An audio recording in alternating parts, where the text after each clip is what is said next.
네, 오성고등학교의 부교재입니다. 오성고등학교는 어쨌든 다른 학교들보다 국어의 비중이 굉장히 높은 학교입니다. 수능 특강을 부교재로 사용을 하고 있고요. 그 중에서도 이제 이번 중간고사 때 인문 영역에 해당되는 적용학습이죠. 네, 적용학습의 인문 영역에 해당되는 뭐 홀수 번호로 전부 다 진행을 한다고 하더라고요. 근데 일단 여러분들 고2입니다. 고2죠. 자, 고2들에게 조금 이제 말씀을 조금 드리고 싶은 게 뭐냐면 올해 2027학년도 수능을 준비하는 연계교재가 수능 특강으로 나왔고 이게 또 망간이 있으면 수능 완성도 나오겠죠. 근데 제가 이제 대구에서는 고3 수업, 수능 수업을 진행하지 않고 이제 목동이랑 이제 송도에서 수능 수업을 진행을 하고 있는데 뭐랄까요?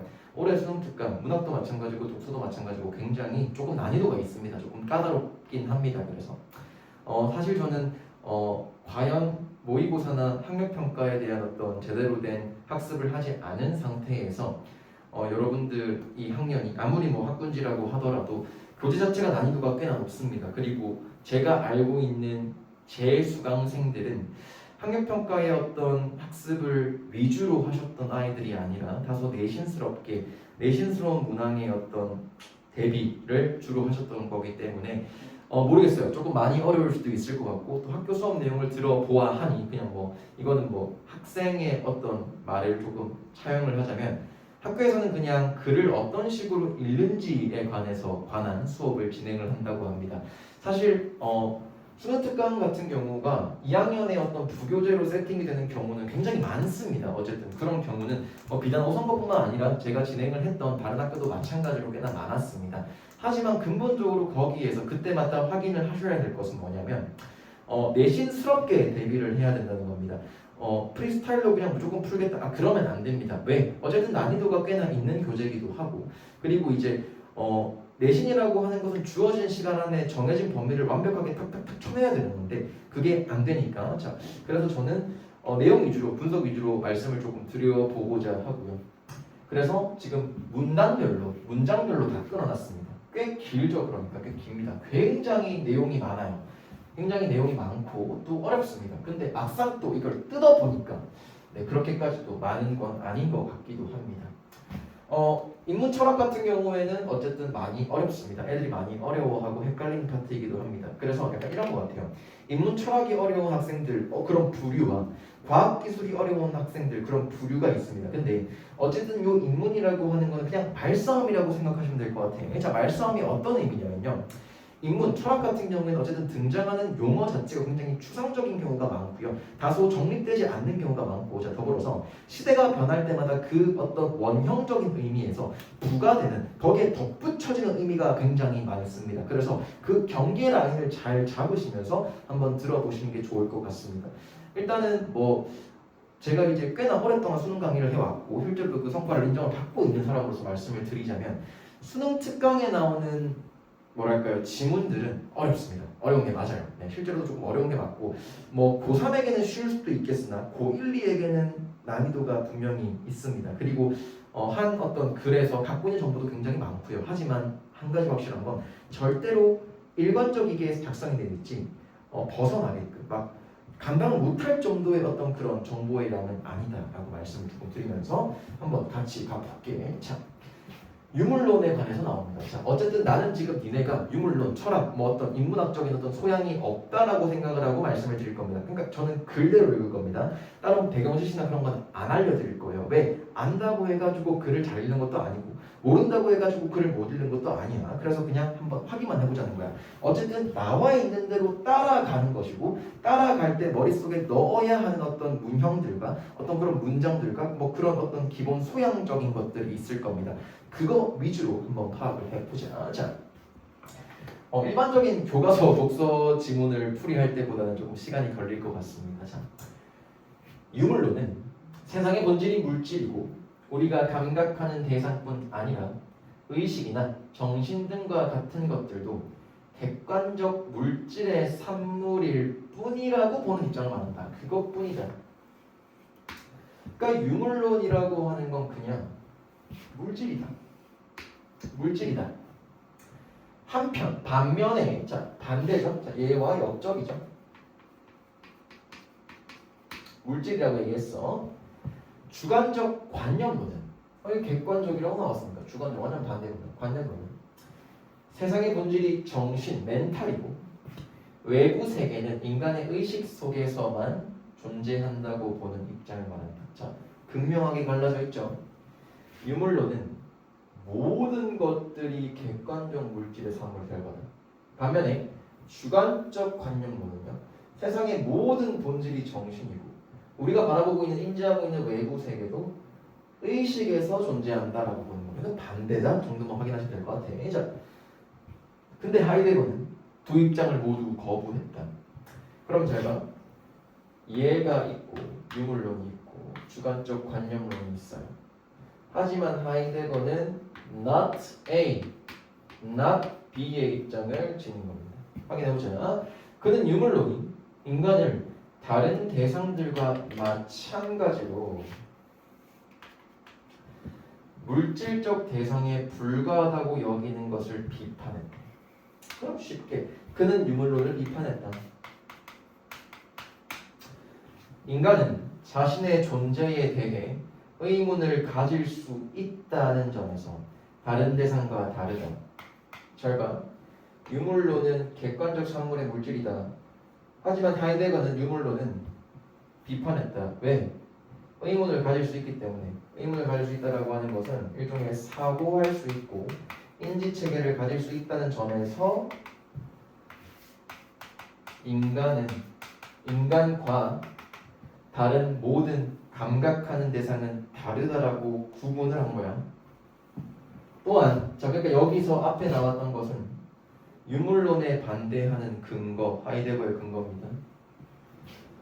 세계 속에 있는 사물의 의미가 세계와 분리된 인간에 의해 어떻게 구성되는지 탐구한 주관적 관념론에 대해 잘 봐. 주관적 관념론은 요거에 대한 부연 설명이 아니라 요 부연 설명은 주관적 관념론에 대한 설명인 겁니다. 그는 사물의 의미가 우리에 의해서 구성되는 것이 아니다. 인간에 의해서 구성되는 것이 아니라고 말하며 인간이 사물을 어떻게 인식하는지가 아닌 존재하는 방식에 주목해야 한다. 그러면 잘 봐. 얘는 인간은 이러이러해서 유물론은 비판해야 돼야.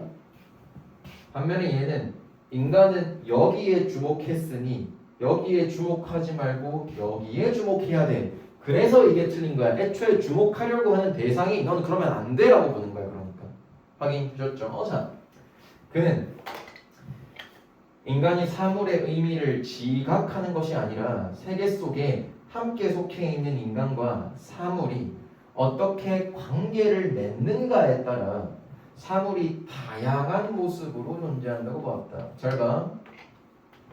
인간의 사물의 의미를 지각한다라고 하는 것은 그 의미는 원래부터 있어야 됩니다. 그리고 인간은 그냥 그 의미를 파악하는 존재일 뿐이다라고 보는 거야. 근데 그게 아니라 인간과 사물이 어떻게 관계를 맺는가에 따라서 다양한 모습으로 존재하는 거야. 예를 들어 이런 거야. 반연태라고 하는 인간은 우리 엄마와의 관계 속에서 아들과 부모의 어떤 엄마와 아들의 어떤 관계야. 학생과의 반연태라고 하는 거는 선생과 학생 간의 어떤 그런 관계가 될 수도 있고, 나의 은사님 같은 경우에는 내 은사님은 나를 당연히 학생으로 알 것이고 나는 그를 은사님으로 알 거고, 학원과 나와의 관계는 뭐 고용자와 피고용자 요 정도로 볼 거야. 그러니까 의미가 다양하게 생길 수 있다라고 생각을 하신 겁니다.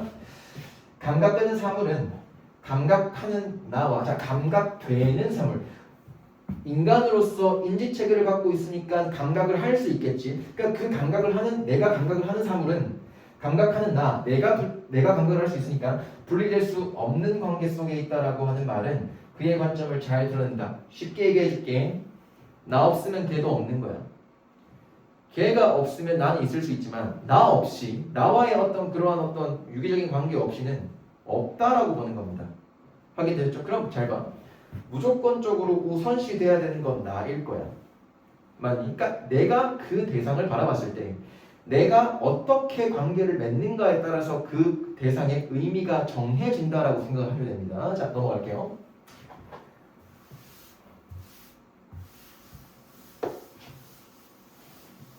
그는 우리가 일상적으로 데일리하게 경험하고 인식하는 대상인 존재자를 주된 논제로 삼은 형 이상학자들을 비판하며 존재자의 드러남인 존재에 대해 관심을 기울여야 한다고 주장했다. 자, 하이데거는 인간이 일상적으로 경험하고 인식하는 대상인 존재자, 사물이야.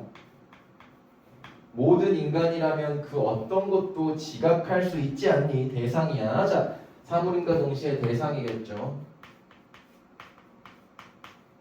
대상을 주된 논제로 삼은 형 이상학자들. 그러면 잘 봐. 형 이상학자들은 인간을 주된 논제로 삼는 게 아니라 인간에 의해 인지되고 지각되는 존재들을 주된 논제로 삼는 거야. 주된 논제라고 하면은 메인이라고 생각하시면 돼. 자, 비판했대. 존재자의 드러남인 존재에 대해서 관심을 기울여야 한다라고 주장했다. 잘 봐. 존재자가 드러나기 위해서라면 그 존재가 해야 돼요. 자, 내가 이 분필을 인지를 하는데 형 이상학자들은 요 분필에 집중을 했다고. 근데 그거를 비판한 건 하이데거야. 그러면 하이데거는 누구에게 집중해야 된다고 보겠니? 나에 대해서 집중해야 한다고 본 겁니다. 이때 드러난다는 말은 사물이 존재자로서 그렇게 있게 된다는 뜻이다. 왜? 어쨌든 얘가 있어야지 내가 그걸 인지할 수 있고 얘가 있고 존재해야지만 얘한테 의미가 생길 수 있는 거니까 존재자라고 보는 겁니다. 그는 인간을 자신의 존재를 문제 삼을 수 있는 존재자인 현존재라고 칭하며, 자, 지금부터 현존재가 나오면 그냥 인간이라고 생각하면 돼. 현존재는 인간이야. 누구 입장에서? 하이데거 입장에서. 현존재만, 인간만이 자신의 존재에 대한 물음을 제기할 수 있다고 보았다. 누가? 하이데거가. 그러면 하이데거는요, 인간이 스스로의 존재에 대해서 의문을 갖는 것을 찬성하는 입장일 거야. 맞니? 자, 그리고 존재의 의미에 대한 물음을 뜻하는 존재 물음, 존재, 인간이 존재하고 있는 걸 인지하고 있는 그 존재 대상에 대한 탐구가 철학의 주된 과제라고 여겼다. 그냥 그런가 보다. 확인하셨습니까? 자, 근데 철학의 주된 과제라고 여긴 건데 여기는 하이데거가 입장이죠. 자, 이렇게 생각해라. 앞에 유물론, 주관적 관념론, 형 이상학자들이 나왔어. 하이데거는 존재 물음에 대한 탐구가 철학의 주된 과제라고 여겼죠. 자, 여겼어. 유물론과 주관적 관념론과 형 이상학자들이 이게 아니라고 얘기했니? 아니지. 그런 말은 없어. 그냥 하이데거는 요게 철학의 주된 탐구야 라고 여긴 거야. 자, 다른 애들도 그렇게 생각했을 수도 있어요. 물론 나온 건 없어. 나온 건 없는데 혹시나 선택지에서 앞에 나왔던 유물론, 주관적 관념론, 형 이상학자들이 존재 물음에 대한 탐구가 철학의 주된 과제가 아니라고 여겼다라고 하는 선택지가 나온다면 그거는 틀린 겁니다. 확인하셨죠? 자, 그 다음 하이데거는 과거, 현재, 미래를 직선적으로 보지 않고 상호 의존적임과 동시에 동시적인 것으로 바라봤대요. 특징 하나, 특징 두 개. 그럼 잘 봐. 조금 내가 일반화해서 말씀드릴게요. 하이데거는 시간을 직선으로 보지 않고 서로 의존적이고 동시적인 것으로 바라봤는데 이러한 하이데거의 관점을 바탕으로 존재를 시간과 관련지어 설명을 했답니다. 자, 그러면 어떤 식으로 관련지어 설명했는지 뒤에 나오겠죠. 그는 존재는 과거, 현재, 미래, 시제입니다. 시제죠. 시제라고 하는 세 가지의 시간에 통합된 상호 의존적인 구조, 동시적인 구조 속에서 이해될 수 있다고 봤다.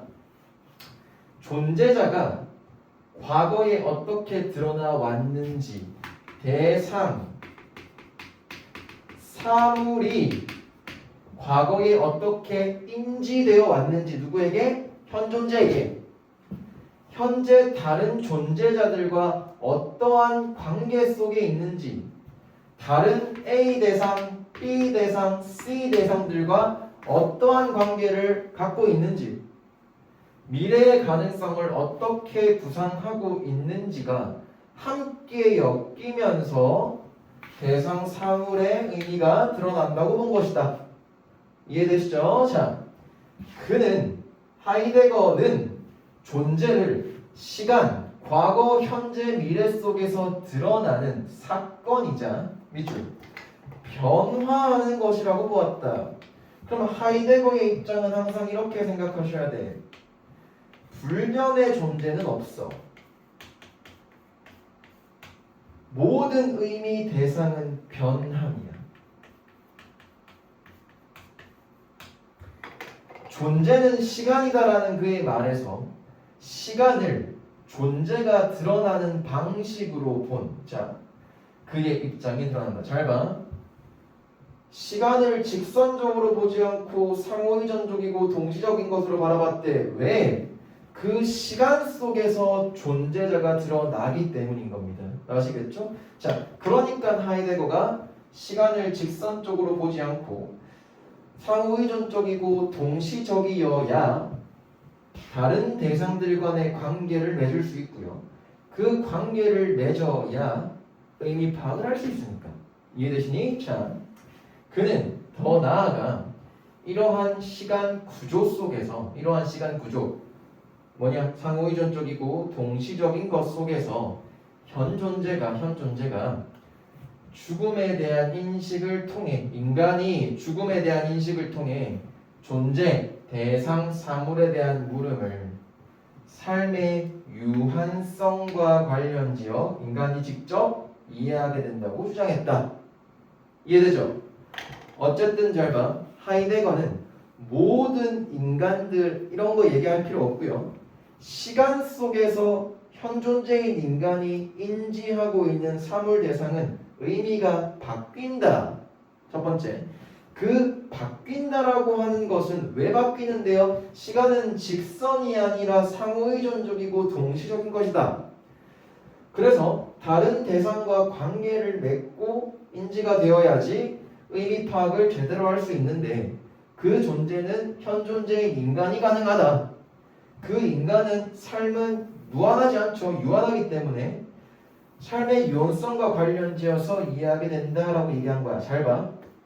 그러면 내가 지금 인지한 존재자의 의미, 과거의 그 존재자의 의미, 미래의 이 존재자가 갖게 될 의미는 다를 수 있다는 거야.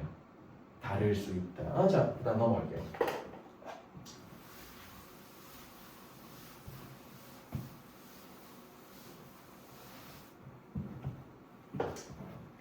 그러니까 약간 이런 느낌이에요.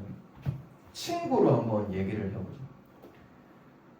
친구 사귐을 처음 했을 때는 너무 좋지. 너무 좋고 진짜 없으면 안 될 것 같고 완전 막 중마고우고 막 그런데 시간이 지나면서 그의 어떤 그 또는 그녀의 어떤 다른 모습을 다 보게 되고 그 친구의 친구 또는 그 친구의 친구를 다 보게 되면서 어떻게 됩니까? 조금은 거리가 생기기도 하고 그런 식으로 바뀌지 않니? 그래서 항상 모든 것은 변한다라고 전제를 하고 있는 게 하이데거라고 생각하시면 됩니다. 실존주의자라고 생각하시면 되는데 어쨌든 그런 얘기를 하는 건 아니고요. 자, 가볼게요. 그는 존재자, 사물, 대상을 시간과 동떨어진 채로 있는 정적인 실체로 간주하고 딱 읽었을 때 어떤 생각 들어야 돼? 이거 하이데거 입장 아닌데? 이를 분석하려 한 서양의 전통 철학을 그렇죠. 비판해야죠. 왜? 동떨어지다라고 하는 표현은 있으면 안 되잖아. 상호의존적이고 아까 뭐라고 말씀드렸죠? 동시적인 것이라고 얘기를 했으니까. 자, 현 존재를 도구로 쓰일 수 있는 현 존재에게 사물 대상에게 도구로 쓰일 수 있는 존재자 인간은 인간에게 도구로 쓰일 수 있는 사물 대상은 현 존재와 관계를 맺는 방식에 따라 손안에 있음 또는 눈앞에 있음으로 드러난다고 주장했다. 잘 보세요. 도구래. 전 약간 이렇게 설명을 조금 해볼게요. 반현태라고 하는 현 존재가 A에 대해서 의미 파악을 하려고 합니다. 근데 그 A는요 B와도 연관이 되어 있고요. 관계, 상호이전 쪽에 나와 있으니까 C와도 연관이 되어 있습니다. 근데 현 존재인 반현태가 A를 파악하기 위해서 도구로 쓰고 싶은 거는 B, C겠지. B 존재자 대상사물, C 존재자 대상사물은 현 존재 인간과 관계를 맺는 방식에 따라서 내가 부여하는 거겠지. 현 존재가 부여하는 거겠죠. B와 C는 손안에 있음, 눈앞에 있음으로 드러난다고 주장했다. 이렇게 보면 되겠지. 자, 그다음 전자는 손안에 있음은 사물이 객관화된 대상으로 인식되지 않은 채 특정한 목적이나 용도에 따라 인간에게 사용되는 것이고, 자, 객관적인 게 아니라 의도가 있어야 돼. 후자인 눈앞에 있음은 사물이 이러한 도구적 맥락에서 벗어나 객관화된 대상으로 인식되는 것이다. 이게 뭔 말일까? 앞부분에 객관이 안 된다 그랬었지. 근데 뒤에는 여기서 벗어나가지고 객관적으로 인식된다고 했잖아요. 자, 그럼 봐봐. 다 필요 없고요. 뒤로 가면 갈수록 요 두 개는 뗄래야 뗄 수 없는 관계라고 나올 수 있어. 그렇겠지. 왜? 자, 특정한 목적이나 용도에 맞게끔 되는 게 손안에 있는 거고, 눈앞에 있는 것은 그냥 그게 아니라 객관적인 거다 라고 나와 있으니까 그 두 개가 다 필요하다고 보지 않을까? 하이데거는 방치를 예로 들어 이 방식들을 설명했다. 망치를 예로 들어 이 방식들을 설명했다. 이 방식들이라고 하는 거는 뭐겠니? 뭐 손안에 있음과 눈앞에 있음이겠죠. 우리는 망치로 못을 박을 때 망치라고 하는 도구를 객관화된 대상으로 인식하기보다는 목을 박는 행위에 집중한다. 왜? 뭔가 의도가 있으니까요. 그 의도가 없이는 망치를 우리가 찾을 일이 없잖아. 그러니까 이는 망치가 손안에 있으므로 현 존재와 인간과 관계를 맺는 것이다. 이때 망치는 현 존재에게 쓸모가 있다. 왜? 뭔가 내가 박을 게 있겠지. 그러니까 특정한 목적이 있는 겁니다. 한편 망치가 부러져서 못 쓰게 되면 망치는 쓸모 있는 도구가 아닌 인식의 대상, 눈앞에 있음. 그러니까 망치가 부러져서 못 쓰게 되면 우리는 그거를 의도를 갖고 사용할 수가 없으니까 눈앞에 있음으로 현 존재와 인간과 관계를 맺게 된다. 도구로 쓰이는 존재자, 즉 도구적 존재자가 망치가 도구로서 기능하지 못하게 되면 존재자와 현 존재의 관계가 달라진다. 왜? 나한테는 지금 그걸 못 쓰게 되는 거니까. 자, 하이데거는 전통 철학이 사물을 눈앞에 있음으로만 보려 했다고 비판하며, 잘 봐. 하이데거는 눈앞에 있는 걸 싫어하지 않았어. 근데 전통 철학은 싫어했어. 왜? 전통 철학은 모든 사물을 눈앞에 있는 것으로만 보려 했거든요. 그래서 비판한 겁니다. 실제로 대부분의 사물은 객관적으로 관찰되는 것이 아니라 손안에 있음으로 경험된다고 강조했다. 눈앞에 있음이라고 하는 것은, 자, 객관적으로 봐야 된다고 하는 겁니다. 하지만 손안에 있음이라고 하는 것은 의도를 갖고 특정한 목적이 있어야 된다고 얘기하는 겁니다. 잘 봐, 잘 들어. 니네가 철학 영역을 읽으실 때 문제가 뭐냐면 의도가 있어서 뭔가를 그거를 넣는다라고 하는 거 되게 깊이 압니다. 왜? 뭔가 철학이라고 하는 거는 조금 깔끔해야 되고 객관적이어야 된다라고 하는 그런 어떤 쓸데없는 인식이 있는 것 같아요. 그러면 안 됩니다. 하이데거는 자, 객관적으로 바라보는 걸 무시하고 부정한 게 아니야. 그것도 중요한데 그것으로만 보면 안 돼. 왜? 어차피 망치가 나에게 의미가 있기 위해서는 내가 그 망치가 필요해야 됩니다. 그러니까 맞죠? 자, 그런 맥락이고요. 하이데거는 이러한 주장을 통해 존재자가 사물 대상이 드러나는 방식이 다양할 수 있다. 그러니까 봐봐. 눈앞에 있는 게 그것만 보면 안 돼. 손안에 있음으로 경험해야 된다. 두 개밖에 안 나왔으니까 다양하다고 볼 수 있을까요, 선생님? 모르겠어요, 이거는. 그냥 다양할 수 있다로 드러냈다.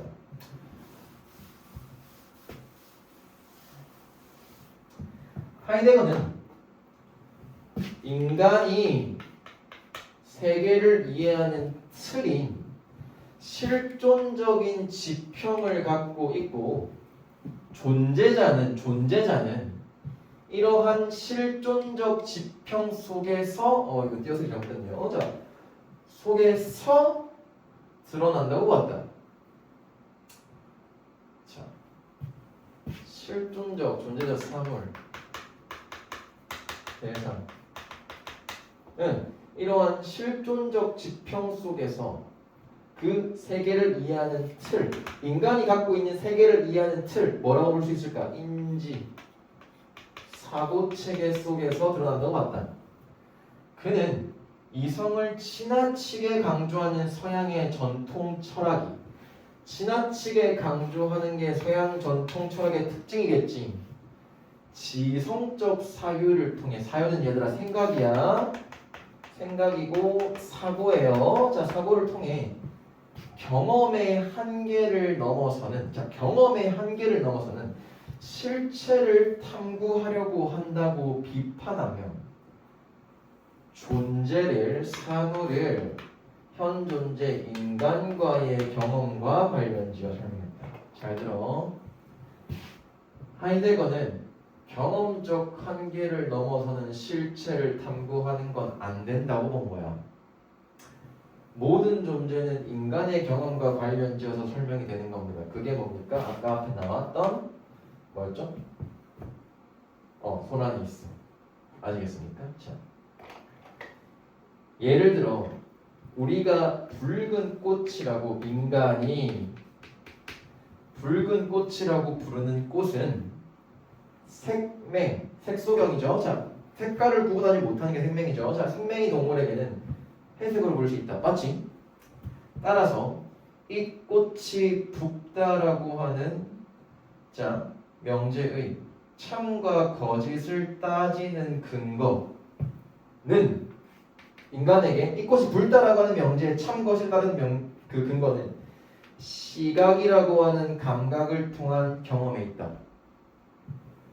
하이데거는 이처럼 현상을 현 존재의 인간의 경험과 관련된 것으로 보고 우리가 현상적인 것만 감각을 통해 인지되는 것만을 만날 수 있다고 봤다. 이해되니? 하이데거는 모든 것을 여기 나왔던 명제 그 명제가 참일든 거짓을 따지는 건 누가 하는 거야? 현 존재라고 불리는 인간의 감각, 오감각이죠? 뭐 있니? 시각, 청각, 후각, 미각, 촉각을 통해서 만날 수 있다고 봤다. 전통 철학의 대표적인 진리론인 대응설은 하나의 논리 명제가 그에 대응하는 실제 랩니까? 태입니까? 실제 사태를 갖고 있으면 참이고 그렇지 않으면 거짓으로 보는 거죠. 자, 다시 진리론인 대응설 똑같은 말이죠. 얘는 하나의 논리 명제 앞에 나왔던 거 볼게. 자, 이 꽃이 붉다라고 하는 명제가 그에 대응하는 실제 사례가 맞을 것 같아요. 이것은 못할 것 같아요. 자, 사례를 갖고 있으면 참이다. 그렇지 않으면 거짓이라고 보는 건 뭐에 따라서? 감각에 따라서. 왜? 감각이라고 얘기 나왔고 감각만으로만 볼 수 있다고 생각했습니까?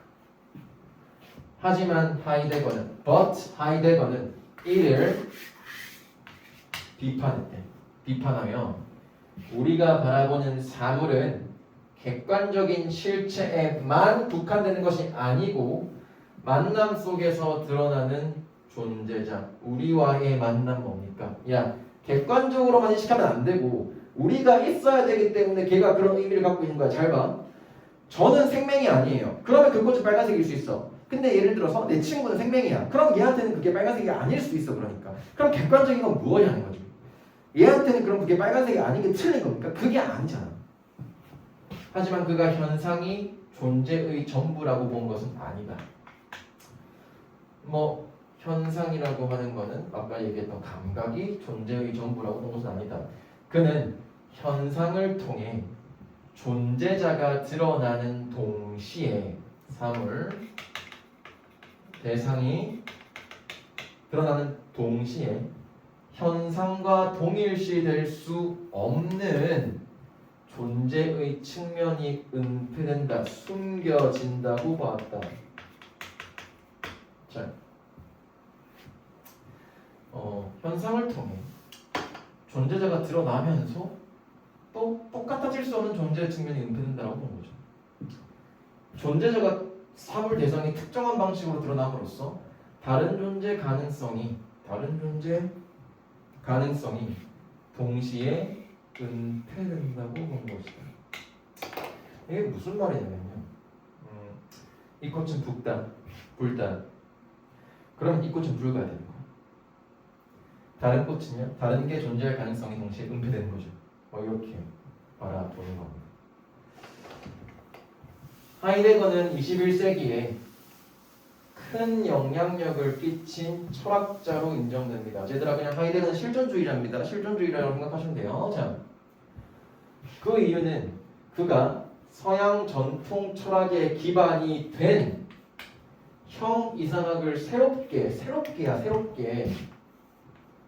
바라보려고 했을 뿐 아니라 새로운 관점에서 존재를 바라보게 하였기 때문이다. 자, 형이상학이라고 하는 것을 뉴로 바라보려고 했다. 플러스, 자, 첫 번째, 왜 큰 영향을 끼쳤는데요? 야, 형이상학이라고 하는 게 원래 있었거든. 근데 하이데거는 새롭게 봤어. 그리고 두 번째, 새로운 관점에서 존재를 바라보기 때문이다. 존재에 대한 그의 관점에 대해 존재, 아까 사물 대상 나왔죠.